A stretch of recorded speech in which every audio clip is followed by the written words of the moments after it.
Assalamualaikum warahmatullahi wabarakatuh anak-anak. Bertemu kita kembali dalam video yang kedua.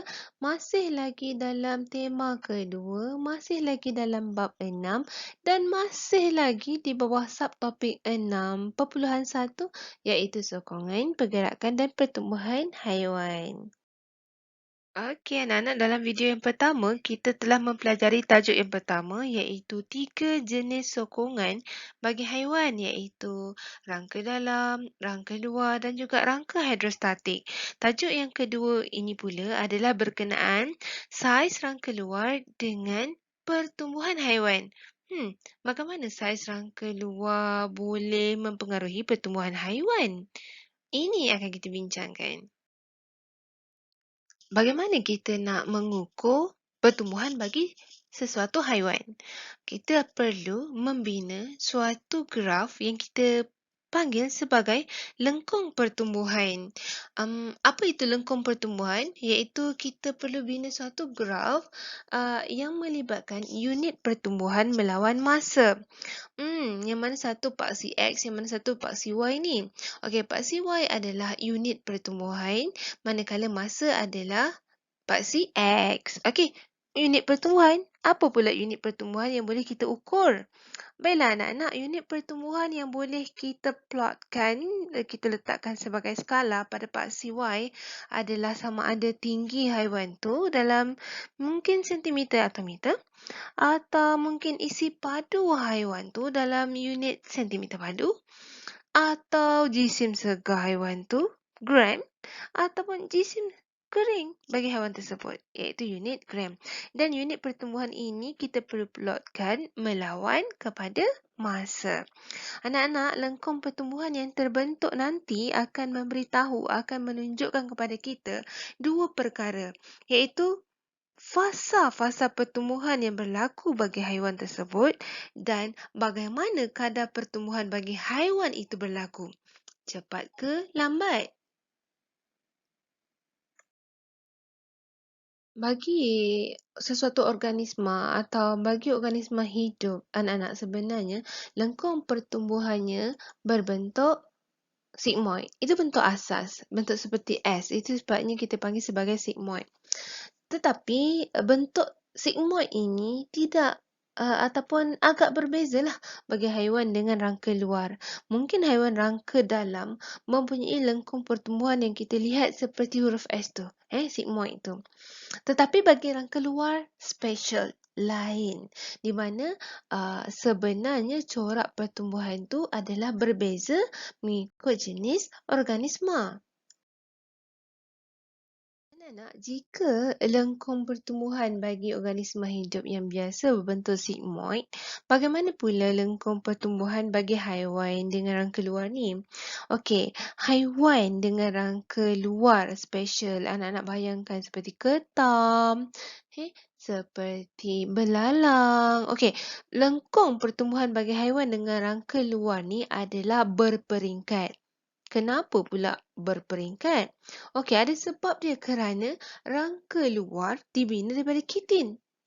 Apa kena-mengena kitin dengan lengkung pertumbuhan berperingkat ni?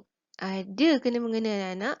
Ini kerana kitin tidak boleh mengembang. Sifat kitin adalah keras.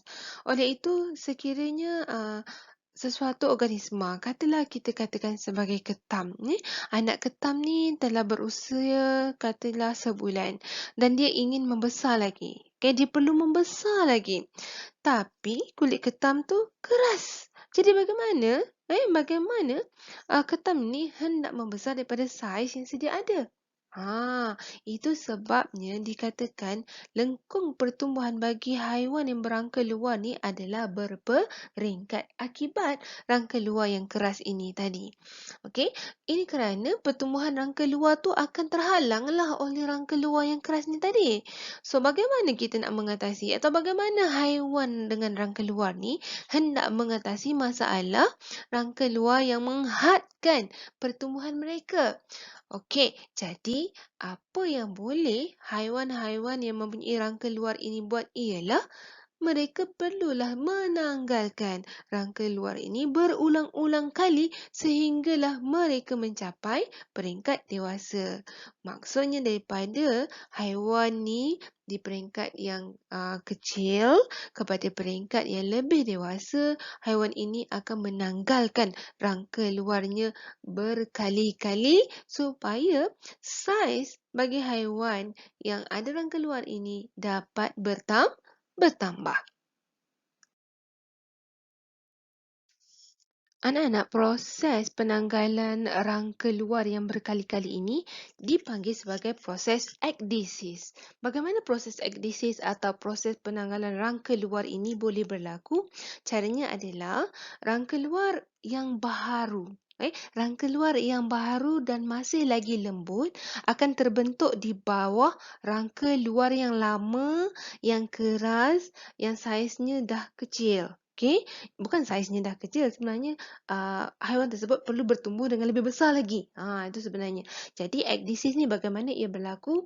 Pertama sekali adalah rangka luar yang baharu yang masih lagi lembut akan terbentuk di bawah rangka luar yang lama dan keras. Dan haiwan ini akan menyedut udara, kemudian mengembangkan badannya. Boleh ke kembang? Masih lagi boleh kerana rangka luar yang baharu tu masih lagi lembut. Jadi kenapa perlu haiwan ini mengembangkan badannya dengan cara menyedut udara? Apabila haiwan ini menyedut udara, maka haiwan ini akan memecahkan rangka luar yang lama dan keras itu tadi. Jadi bila rangka luar yang lama, yang keras, yang saiznya sudah kecil telah pecah, maka haiwan ini akan mengalami terus pertumbuhan mendadak akibat telah wujudnya rangka luar yang baru yang masih lagi lembut tadi. Okey, kemudian rangka luar baharu yang lembut tadi akan mula mengeras. Hmm.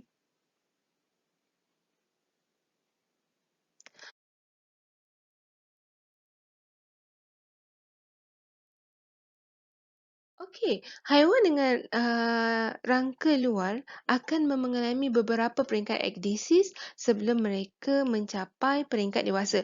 Maksudnya akan berlakulah beberapa kali rangka luar baharu yang lembut terbentuk di bawah rangka luar yang lama yang keras. Kemudian haiwan ini akan uh, menyerap udara, memasukkan udara dalam rongga badan dia dan mengembang dan kemudian memecahkan pula rangka luar yang lama. Setelah itu mengalami pertumbuhan mendadak dan kemudian rangka luar yang baru yang lembut tu akan mula mengeras. Itu proses ekdisis dan proses ini berlaku beberapa kali sebelum haiwan ini menjadi atau mencapai peringkat dewasa. Oleh itu, lengkung pertumbuhan haiwan luar ini akan berbentuk seperti bentuk tangga. Bentuk tangga. Inilah bentuk tangga bagi lengkung pertumbuhan berperingkat untuk haiwan rangka luar. Kenapa dikatakan ia sebagai bentuk tangga? Cuba anak-anak lihat, sekiranya ukuran pertumbuhan bagi haiwan rangka luar ni diukur dari sudut panjang badan haiwan tersebut melawan masa dari sudut hari. Kita akan lihat bagaimana telur, kemudian peringkat pertama, peringkat nimfa kedua, peringkat nimfa ketiga, keempat, kelima dan akhirnya menjadi dewasa. Dan cuba anak-anak lihat pada setiap tangga yang menegak naik tu, itulah pertumbuhan mendadak yang berlaku. Kenapa pula pertumbuhan mendadak tu berlaku pada peralihan peringkat? Kerana pada masa itulah serangga menyalin kulitnya iaitu berlaku ekdisis, iaitu masa di mana kulit asal, kulit lama, rangka lama tu dipecahkan, kemudian haiwan tersebut terus mengalami pertumbuhan mendadak dan lama-kelamaan rangka luar yang baharu yang masih lembut tadi tu akan mula mengeras. Kalau kita lihat keterangan di bahagian bawah, bahagian menegak menunjukkan pertumbuhan berlaku secara mendadak seperti yang telah saya terangkan tadi akibat ekdisis, iaitu rangka lama dipecahkan, kemudian haiwan tersebut akan bertumbuh secara mendadak, uh, dan rangka luar yang baharu tu akan mula mengeras. Bahagian melintang, iaitu nimfa 1, 2, 3, 4 dan 5 adalah menunjukkan peringkat pertumbuhan sifar. Maksudnya tidak berlaku pertumbuhan. Kenapa tidak berlaku pertumbuhan sedangkan hari ataupun masa meningkat? Ini kerana pertumbuhannya telah dilihatkan oleh saiz rangka luar pada setiap nimfa berkenaan, pada setiap peringkat berkenaan lah. Seperti yang telah kita ketahui tadi bahawa rangka luar itu tidak mengalami pertumbuhan, tetapi berlaku macam mana haiwan yang dengan rangka luar ni nak membesar. Dia kena pecahkan dulu rangka luar tu, kemudian rangka luar yang baru akan terus berkembang secara mendadak dan mula mengeras. Sebab itulah kalau kita tengok lengkung pertumbuhan bagi haiwan rangka luar ni berbentuk tangga.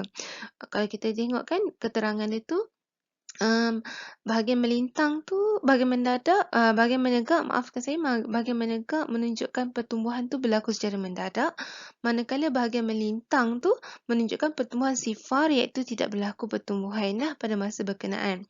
Dan pada masa yang melintang tu, peringkat ini disebut sebagai instar, dan pada masa ini rangka baharu yang lembut mula dibina lah di bawah rangka yang lama. Okey, sebagai persediaan lah untuk pertumbuhan di peringkat yang seterusnya. Jom kita tengok pertumbuhan bagi belalang juta ni. Okey, tengoklah pada gambar rajahnya ya anak-anak, bermula pada telur. Lepas tu kita tengok saiz belalang juta ni makin lama makin besar, makin lama makin bertambah. Okey, kita tengok nombor 1. Telur belalang menetas dalam masa 10 hari menjadi nimfa. Okey, so sekarang ni kita nak tengok nimfa instar yang pertama. Okey, instar ni ingat tadi, pertumbuhan adalah sifar sebab dia dah ada rangka luar yang telah mengeras. Ingat instar tadi pertumbuhan belalang juta ni pada peringkat ni dia sifar, tidak berlaku pertumbuhan. Kerana apa? Kerana rangka luar telah ada dan telah keras. Okey, nimfa instar yang pertama, maksudnya yang sebelah telur tu, menyerupai belalang juta dewasa tetapi tak ada kepak. Mengalami ganti kulit ekdisis lah, dan perubahan struktur 4 hingga 6 kali. Ekdisis dia berlaku daripada 4 hingga 6 kali sehingga menjadi nimfa instar kelima. Okey, saya pakai laser sekejap. Okey, ini adalah instar pertama. Nimfa instar pertama. Ingat saya sebut tadi, instar adalah kadar pertumbuhan sifar kerana belalang ini telah ada rangka luar yang telah keras. Okey.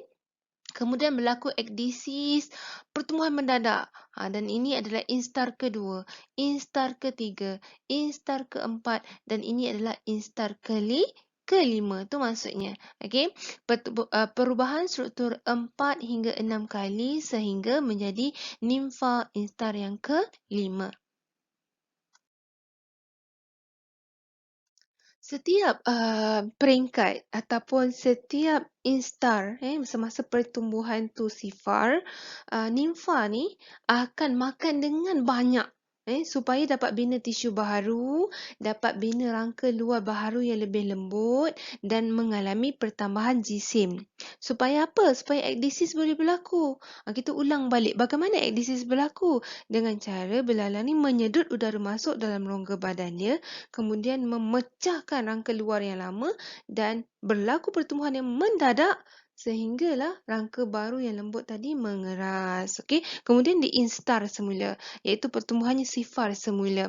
Dan bagaimana ekdisis, ekdisis ni boleh berlaku dengan cara ataupun dengan pengawalan daripada hormon dalam badan belalang jutak itu sendiri.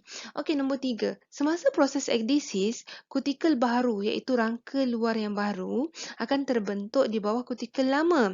Belalang juta ni akan menyedut udara untuk memecahkan kutikel lama. Itu yang saya kata tadi tentang ekdisis tadi. Di mana pada katalah kita sekarang ni melihat pada nimfa instar yang pertama.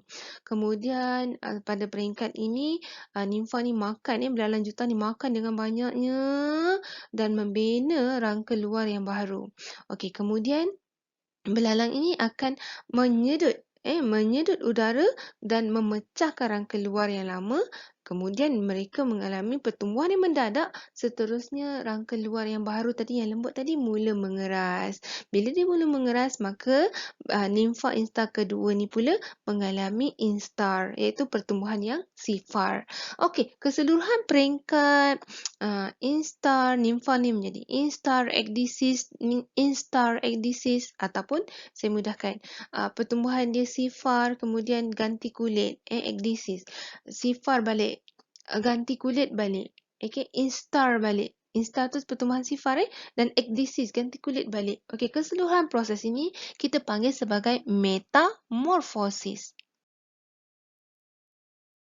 Apakah itu metamorfosis? Okey, metamorfosis adalah fasa-fasa perubahan yang ketara yang berlaku pada struktur badan belalang juta ataupun semualah haiwan rangka luar ni sepanjang proses pertumbuhan. Macamlah lengkung pertumbuhan berbentuk tangga yang telah kita bincangkan tadi.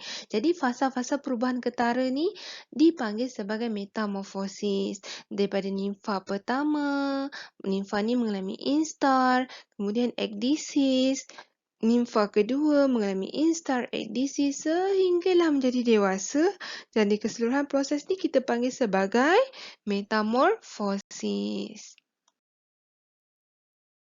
Jom anak-anak kita uji pemahaman anak-anak dengan dua soalan ringkas ni. 3 soalan ringkas ni. Okey, soalan pertama. Apakah nama bentuk pertumbuhan asas bagi organisma? Pertumbuhan asas bagi organisma? Okey, namanya adalah lengkung pertumbuhan bentuk sigmoid. Okey, itu asas. Apakah bentuk lengkung pertumbuhan bagi haiwan mempunyai rangka luar? Baru je tengok tadi. Apa dia? Ya, iaitu lengkung pertumbuhan berbentuk tangga. Alright, soalan yang ketiga. Rajah di sebelah menunjukkan lengkung pertumbuhan A, B, C dan D. Lengkung pertumbuhan yang manakah menunjukkan pola pertumbuhan bagi serangga seperti belalang? Ya, saya tahu semua dapat jawab dengan betul. Maka lengkung pertumbuhannya adalah lengkung pertumbuhan berbentuk tangga, iaitu jawapannya adalah A. Tahniah semua. Itu sahaja anak-anak perbincangan mengenai tajuk kedua, iaitu hubungan di antara rangka luar dan juga lengkung pertumbuhan bagi haiwan invertebrata khas untuk rangka luar. Dan kita akan jumpa dalam video seterusnya yang akan membincangkan mengenai topik selanjutnya yang lebih menarik dan tak terjangkau di akal. Okey, sampai jumpa lagi. Assalamualaikum warahmatullahi wabarakatuh.